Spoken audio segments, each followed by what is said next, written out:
Hello fellow Brick Fanatics, DJ Bricks here, back for another video, and today I have a review for a 2022 LEGO Star Wars set based off of Andor. The set is Ambush on Ferrix. It is set number 75338. Is recommended for building ages 9 and up. Comes with 679 pieces and retails here in America for about $70, as well as having 3 exclusive minifigures, and it is primarily based off the first couple episodes of Andor, and is so far our only set based off the show.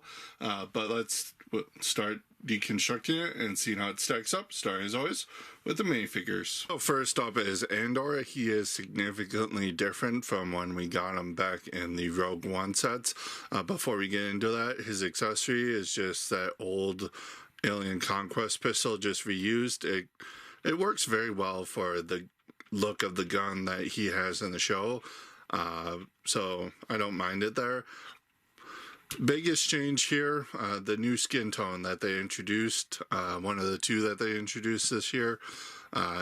So it makes it look really better and really captures Diego Luna's actual skin tone a lot better than the pale one that we normally got. So it looks really good. Nice torso print, nice leg print. Would have liked to have seen it carry around to the sides because it is a trench coat, but that's neither here nor there. He does come with that old man Luke hair in a brown color, not new. We've seen it on Sirius Black quite a few times, but he does have a nice face print with the beard and everything. That is another substantive change from the Rogue One sets.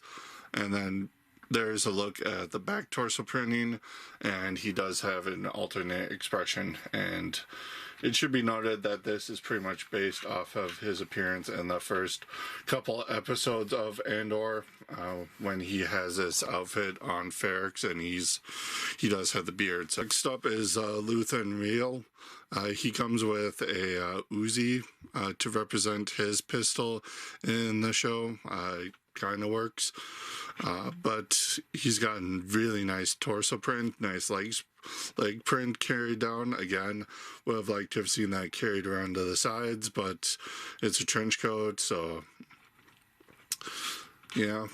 Back torso printing, really nicely done. He does come with a nice face print. It really looks like Stellan Skarsgård there. Really nice likeness there. I think the graphic designer did a really nice job. And then, as you can see, we do get the Mr. Incredible hair back.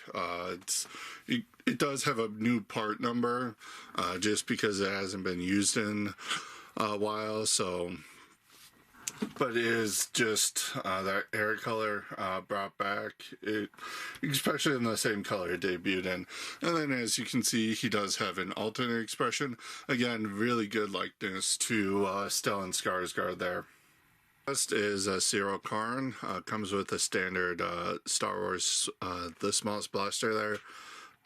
Doesn't really have any leg printing. I feel like he really should have, to continue the piping of the uniform down there. There's a lot of detail, so that is a kind of a missed opportunity to me there. But the torso printing we do get is very nice, and it does reflect his uniform in the show as well.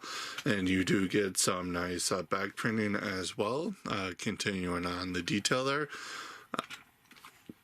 You do have that Imperial hat mold reused. It does have a little bit of printing up at the top there, just for more of that piping that is throughout the uniform there. And then taking that off so we can get a better look at the head. This head is very reused. It debuted back in like 2015 with the Force Awakens sets for like generic troopers. But considering how kind of a generic face the dude who plays Cyril looks, I feel like this head really captures it. It's actually a really good likeness use, kind of suits the actor really well, looks like him, so I can appreciate the head reuse there. Here is the set all built up. Pretty much most of the parts do go into the gunship here for the bad guys. There's a lot of building that goes into that, and then you do get a small little speeder for Andor and Luthen to escape on. So overall build experience, it was all pretty straightforward. There was a lot of technique building built into that gunship there, but we'll get into that when we take a look at both of these individually. So taking a look at the speeder, it's very nice and small and compact. There's a lot of nice little intricate details with the whip piece being used here, wrapping around the wiring, so that looks pretty nice. You do get some clips hinged here just to provide some little details for stability. You got the engine block there. Only real thing, that red Technic pin that you can see through there doesn't really look that great, but it's all very nicely shaped and everything. To get figures in here, pretty much Andor you fit in first. You get them clipped in the handlebars, but they do use the offset seating here, so Andor kind of does want to not hold on that great. And then Luthen, you just put him behind there and have him like that. And something I really love is you see these clips on either side. They are for weapon storage, so that's really great. I always love when Lego, the designers, incorporate this into sets, so you can actually not lose weapons there. So a kid can clip the guns on, have Luthen and Andor escape, and then just disembark and collect their weapons and continue on. So that is really nice, and I really like that. Otherwise, nice little shaping up here at the front of right there. Nice color scheme overall. Very nice and effective build. And at the bad guy's gunship here, as you can see, it's fairly familiar. It's got a lot of design elements of the classic Clone Wars Republic gunship there, with engine pods at the backs, with the wings there, with some of the shaping towards the front of the fuselage here. It all looks very familiar, but very also Imperial. Like the Empire just took designs there and just amplified them and stripped them down. So it all looks very nice. You do have a fair amount of stickers on this thing, as well as a printed piece. This canopy piece is printed. It's a Speed Champions piece. Unfortunately, you have off-coloring here with my part there. It doesn't match the gray of the plastic back here, so that is a little unfortunate, and it is printed against a trans black piece. I feel like if it was just printed against a regular trans clear piece, that would have fared better and would have looked better, honestly. Same thing with the stickers. If they were clear back, they would have looked better in my opinion, because the gray of the sticker here does not match the gray of the plastic, so that is really unfortunate there. Really makes the model look a little bit cheaper, but overall I do like the shaping and designs of the side panels here. How these corner pieces are attached is very ingenious. I highly recommend checking out the instructions for seeing how those are attached. You can kind of see how they're kind of attached at the bottom there. Bottom doesn't look all that great, to be honest. You got some different you can see all the inner workings and the build.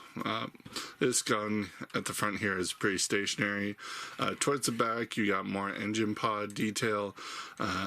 Very nice. You got a turret up here at the top. And one play feature before we get into the interior, you can fold these wings up.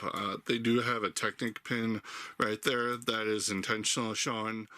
What it does is it hits down there at the bottom, prevents it from locking that into that specific angle, and won't help it go further unless you do widen and pop the engine out. So it pretty much just stops it right there, but the gun up at the top, the turret there, stops it from going all the way up. And you can see underside of the wing, you actually have some nice detail, plus you have a sticker there just to add detail to the underside of the wing. They didn't need to do that, but I appreciate it.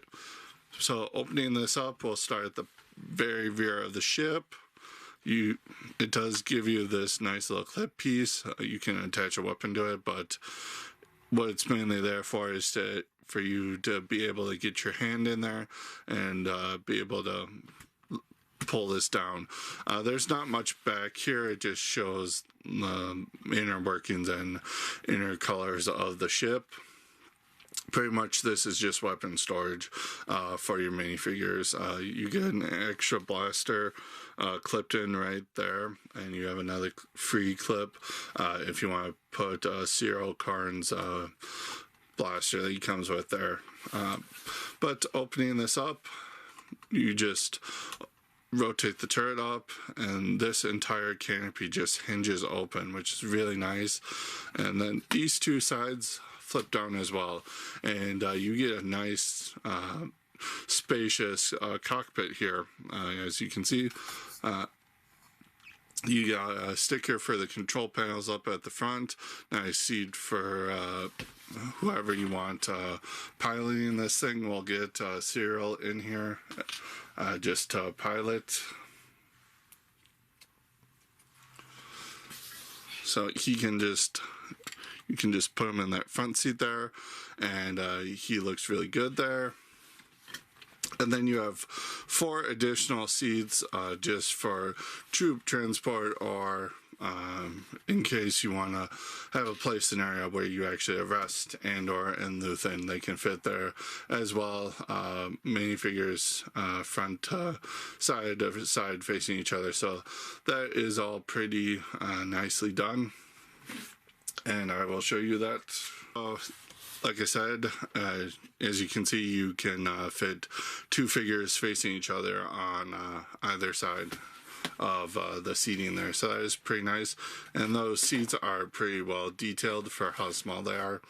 So that is pretty cool as well. In the center there, you get a fire extinguisher, which is a pretty fun little detail. That is removable, as well as you get this crate here. There's nothing in it, but you can put something in there if you want. You can put the extra stud ammos for stud shooters up top if you want to have some ammo storage, because they don't provide any. So you can put it there if you want, but mainly all this back here is unusable space. But again, you do get the opening ramp at the back with the storage. So, and all this is pretty much Technic building just to provide stability for the engine pods at the back here, and that is pretty necessary. So that is a little bit of sacrifice I am willing to accept there, just to have the nice little stability. And then you have a little bit of color showing, but once you close it, you can't really see it. You can see Cyril Karn there through the windshield. And then last little play feature here, you got the turret up here. It can spin 360, you can aim the turret.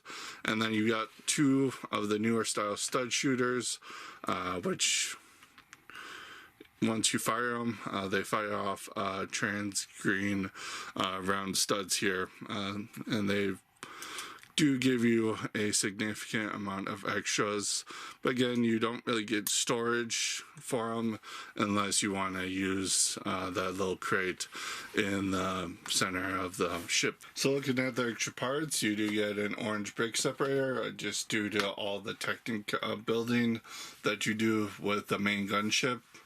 You do get 6 extra tiles for the stud shooter. Yeah, it is a lot, but and again, they don't really give you a spot to store that, so that is unfortunate. You do get an extra trigger for one of the stud shooters, and then you get a smattering of studs and tiles in different colors. You do get an extra whip piece and a couple extra technics, but it's fairly standard extra pieces.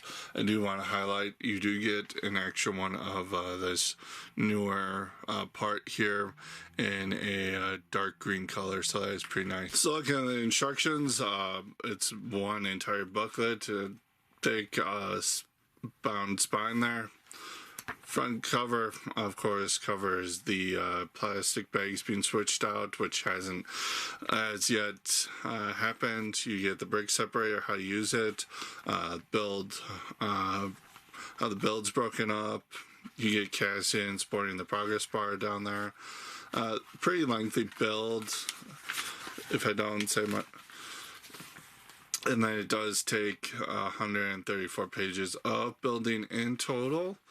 Back of the instructions, it features a cross-sell for the rest of the summer 2022 wave, as well as the parts inventory in case you need it. And then at the back, we do have a clockwork robot supporting that when product. Look at the box, that typical $50 to $70 size. It is a little bit thicker than most of the sets of that size, just due to width for some reason. But as you can see, you got that same general Star Wars aesthetic that we got introduced to at the start of the year, with all the black parts in the corner there, with some greebling and stuff. You got the little banner here, which is silver to represent Andor, as well as we got Legofications of, I'm assuming promotional art that's for the Andor show, but we haven't seen that on any other merchandise, so I don't know if that's Lego making something up or they just wanted something on the package to represent Andor. And other thing, the silver, that pretty much Hasbro has been using a reddish kind of color to represent the Andor series in their Black Series line, so I don't know where the silver came from either, but I'm going to chalk that up to Lucasfilm not really letting the packaging designers know what's up. So apart from that, you do have a nice shot of Ferrix in the background with the ship and Luthen and Andor fleeing there. Nice minifigure call out. Top of the box, you have Cassian sporting the actual size reference. Then on the back of the box, you have a nice shot of the set in action, as well as all the various play features of the set. And then on the side box, you just have another shot of the set there. So getting into my final thoughts for the set, build-wise, very nice, detailed, substantial build. It does have a few issues with the speeder and the gunship. It's mostly due to colors and other things at the bottom. Not really anything too major to complain about with the designs or anything. Gunship, most prominently the windshield, but that goes more into quality than actual design choices for the build of the ship. Minifigures, again, not really that many complaints, but Luthen and Andor, I would have liked to see the printing wrap around the legs to better convey the trench coats that they're wearing. And then Cyril, I would have liked to have seen printing on the legs just to capture the detail that's on their uniforms in the show. That really seems like a missed opportunity to me. Quality wise, again, It comes down to the gunship. It comes down to the gray of the stickers not matching the gray of the plastic, as well as the print on the windshield. The gray on that not matching the plastic, and again, that just comes down to a what I believe is a poor design choice for the color of the windshield. If that had been printed on a clear windshield, there wouldn't be that much problem. And as you can see on the box art, they clearly intended it to match the ship and get into price, whereas where this set massively falls down, in my opinion. $70 for this, I feel like that is way too much of a overprice to ask for. Pretty much, this is a $40 to $50 set maximum, and they're charging $70 here in America for that. That is ridiculous to me. So, yeah, it's just overpriced in my opinion. $60 is at least more reasonable, but that is still very much pushing it for a $40 to $50 set. But 60 I would accept a little bit better, considering you can get better sales out of this. But yeah, $70 just way too much. So with all that considered, the set does get a 7 out of 10 from me. Again, I highly recommend it. It's so far our only set we've gotten for the Andor show, and I really loved the show. It's one of the best Star Wars things we've gotten out of Disney, so highly recommend picking this set up. Let me know what you guys think about it in the comments below. I always look forward to your feedback and your thoughts on the set. Like, share, subscribe to the channel if you haven't already. Ring that bell so you're notified of when I upload content. Star Wars I will try to get out on Wednesdays at 4 p.m. Local time. But that does it for this video, and I will see you in the next one. Until next time, stack on.